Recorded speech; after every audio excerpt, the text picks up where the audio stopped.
ಕಾಂಗ್ರೆಸ್ ಅಸ್ಥಿರ ಆಗುತ್ತೆ ಎಂಬ ಎಚ್ಡಿಕೆ ಹೇಳಿಕೆ ವಿಚಾರಕ್ಕೆ ಸಂಬಂಧಪಟ್ಟಂತೆ ಎಚ್ ಡಿ ಕುಮಾರಸ್ವಾಮಿಗೆ ಸಚಿವ ಎಂ ಬಿ ಪಾಟೀಲ್ ಕೌಂಟರ್ ಕೊಟ್ಟಿದ್ದಾರೆ.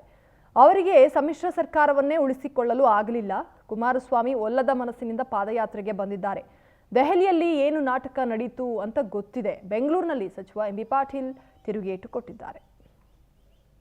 ಕೂಡ ಗೃಹ ಮಂತ್ರಿ ಅವಾಗ ಸರ್ಕಾರ ಉಳಿಸ್ಕೊಳ್ಳೋಕೆ ಕುಮಾರಸ್ವಾಮಿ ಅವ್ರ ಕಡೆ ಆಗಲಿಲ್ಲ. ಅದು ಕುಮಾರಸ್ವಾಮಿ ಅವ್ರಿಗೆ ಸಮ್ಮಿಶ್ರ ಸರ್ಕಾರ ಇದ್ದಾಗ ನಾನು ಕೂಡ ಗೃಹ ಮಂತ್ರಿ ಅವಾಗ ಸರ್ಕಾರ ಉಳಿಸ್ಕೊಳ್ಳೋಕೆ ಕುಮಾರಸ್ವಾಮಿ ಅವ್ರ ಕಡೆ ಆಗಲಿಲ್ಲ. ರಮೇಶ್ ಜಾರಕಿಹೊಳಿ ಅವರೆಲ್ಲ ಇದ್ರಲ್ಲ, ಈಗ ಯಾರ ಜೊತೆ ಅವ್ರು ಪಾದಯಾತ್ರೆ ಮಾಡ್ತಾ ಇದಾರಲ್ಲ, ಅವರೇ ಅವಾಗ ಸರ್ಕಾರ ಕೆಡವಿದ್ರಲ್ಲ. ಕುಮಾರಸ್ವಾಮಿ ಅವರು ಯಾರ ಜೊತೆ ಪಾದಯಾತ್ರೆ ಮಾಡ್ತಾ ಇದ್ದಾರೆ ಅವ್ರ ಜೊತೆನೇ ಇವತ್ತು ಅವರೇ ಸರ್ಕಾರ ಕೆಡವಿದ್ರಲ್ಲ. ಅವಾಗ ಸರ್ಕಾರ ಉಳಿಸ್ಕೊಳ್ಳೋಕ್ಕಾಗಲಿಲ್ಲ. 30 ಶಾಸಕರನ್ನ ಇಟ್ಕೊಂಡು ನಾವು ಅವ್ರನ್ನ ಮುಖ್ಯಮಂತ್ರಿ ಮಾಡಿದ್ದೀವಿ ಕುಮಾರಸ್ವಾಮಿ ಅವರಿಗೆ. ಇದೇನಾಗುತ್ತೆ ಗೊತ್ತಾ? ಅವಕಾಶವಾದಿ ಈ ಪಾದಯಾತ್ರೆ ಇದು. ಅವರು ಕುಮಾರಸ್ವಾಮಿ ಅವರು ಪಾಪ ಮೊದಲು ಅವರು ಹೋಗ್ತಾ ಇರಲಿಲ್ಲ.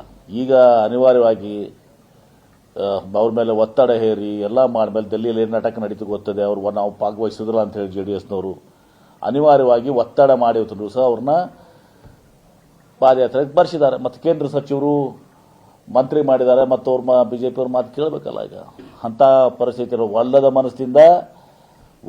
ಮನಸ್ಸಿನಿಂದ ಕುಮಾರಸ್ವಾಮಿ ಅವರು ಇವತ್ತು ಪಾದಯಾತ್ರೆಯನ್ನು ಮಾಡ್ತಾ ಇದ್ದಾರೆ.